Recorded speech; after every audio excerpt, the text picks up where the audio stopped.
Most people think seduction is about attraction, about looks, about charm, about saying the right things. That's already the first mistake. Seduction doesn't start with desire. It starts with attention. And attention is not logical. It's neurological. Robert Greene understood something most people never see. People don't fall for who you are. They fall for how you make them feel about themselves. That's the real entry point. Before seduction ever becomes romantic, it becomes psychological displacement. You interrupt someone's emotional pattern. Think about it. Most people live inside repetition. Same conversations, same reactions, same emotional loops. The seducer doesn't overpower that. They break it gently. They introduce contrast. Not louder, not aggressive. Different. Different pacing, different presence, different energy. This is why seduction is often mistaken for confidence. But confidence alone doesn't hold attention. Mystery does. Greene wasn't teaching manipulation. He was exposing how humans respond to uncertainty. The brain does something strange. When it doesn't fully understand someone, it fills in the gaps. And the more emotionally open the gaps are, the more personal the projection becomes. That's why seduction works best. When the seducer reveals less, not more. You don't overwhelm people with information. You leave space. Space creates curiosity. Curiosity creates investment. Investment creates attachment. And here's the part people don't like hearing. Seduction is strongest when it feels earned, not given. Immediate availability kills tension. Predictability kills imagination. That's not cruelty. That's human psychology. People value what they must move toward. This is why Greene emphasized rhythm. Advance. Pause. Withdraw. Not to manipulate, but to allow desire to breathe. Desire suffocates under pressure.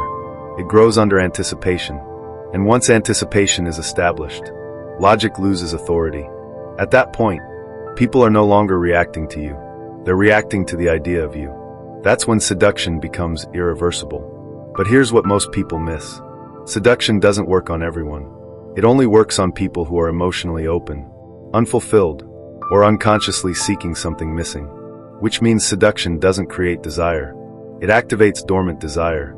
And in part 2, we're going to break down the most dangerous shift of all. The moment seduction moves from attraction to emotional dependency, and why most people don't realize it's happening until they're already inside it. Here's the shift most people never notice. Attraction feels mutual. Seduction does not. Attraction is two people responding to each other. Seduction is one person becoming a mirror. Robert Greene called this the ideal lover. But most people misunderstand what that means. It does not mean being perfect. It means being incomplete in the right way. People carry unspoken longings, unresolved emotional hunger, versions of themselves they never fully became. The seducer doesn't invent desire. They reflect it back. You listen longer than expected. You respond slightly off rhythm. You notice what others overlook. And suddenly the other person feels seen. But they can't explain why. That's projection beginning. The mind starts filling in emotional blanks. They assume depth. They assume understanding. They assume alignment. Not because you said it, but because their nervous system wants it to be true. This is where most people accidentally break the spell. They overclarify. They explain themselves. They collapse the mystery. Greene warned against this for a reason.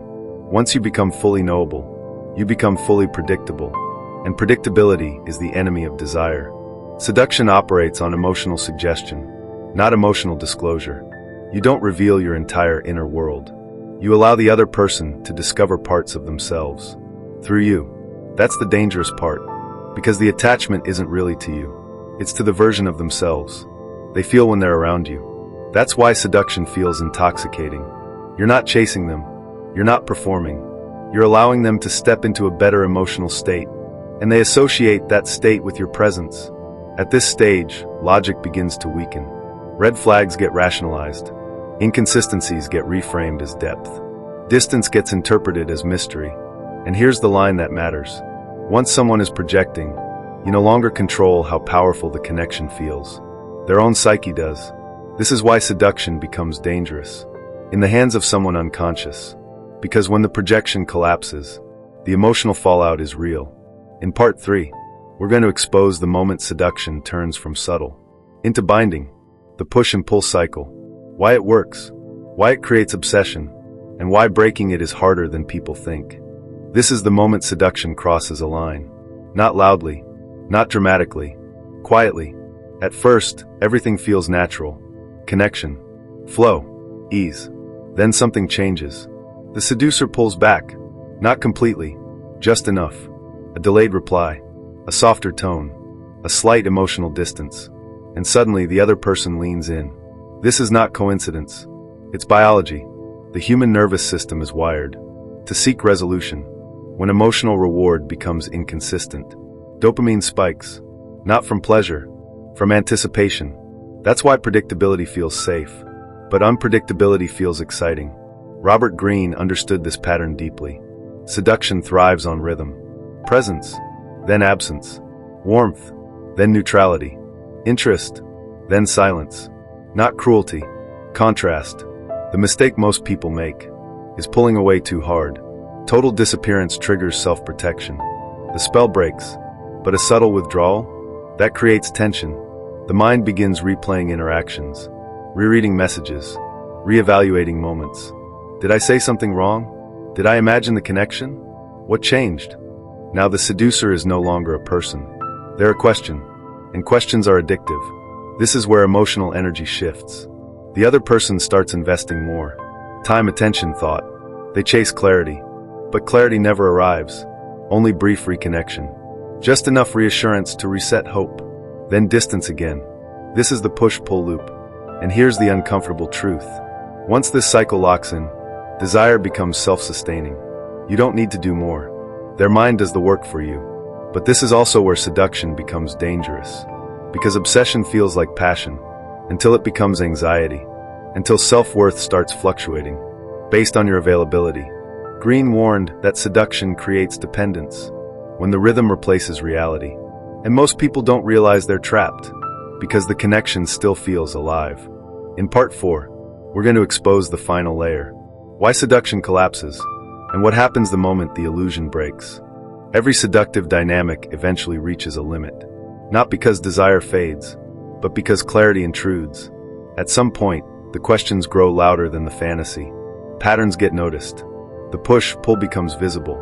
The emotional imbalance can no longer be ignored. This is where seduction either transforms or collapses. When the illusion breaks, it feels disorienting. Not just disappointment, but confusion. How did I get here? Why do I feel so attached? Was any of it real? That confusion is grief. Not for the person, but for the imagined version that never fully existed. Robert Greene hinted at this moment without dramatizing it. Because seduction doesn't fail loudly. It dissolves. The seducer becomes ordinary, predictable, human, limited, and the spell depends on limitlessness. Once the mystery is explained, desire no longer has space to roam. This is why many seductive relationships end abruptly. Not with conflict, but with sudden emotional distance. One person wakes up. The other feels abandoned. Neither fully understands what happened. And here's the part most people avoid. Seduction collapses fastest when someone demands consistency. Commitment forces reality, and reality removes projection. That doesn't mean seduction is wrong. It means seduction is unstable by design.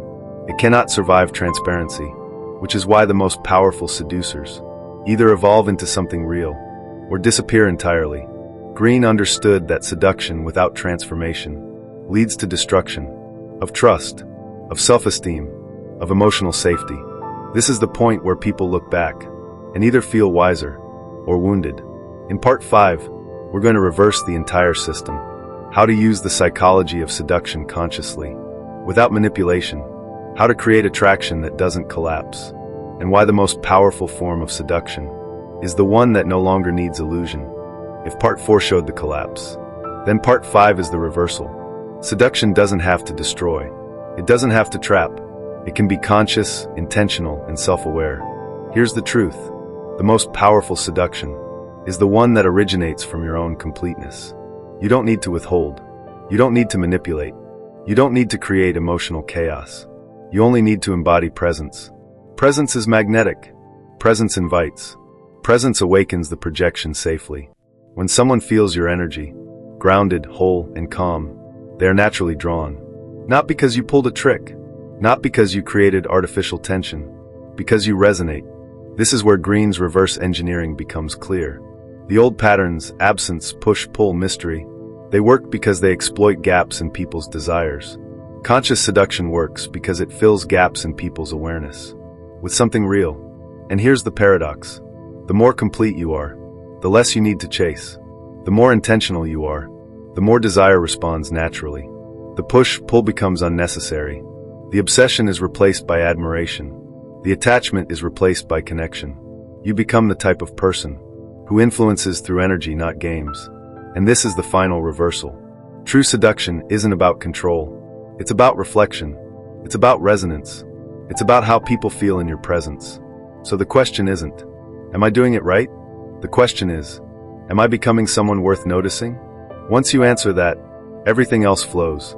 No tricks, no manipulations, no illusions, only natural pull, only authentic attraction, only influence that lasts. And if you take one thing from this series, let it be this. Seduction is not something you do. It is something you embody.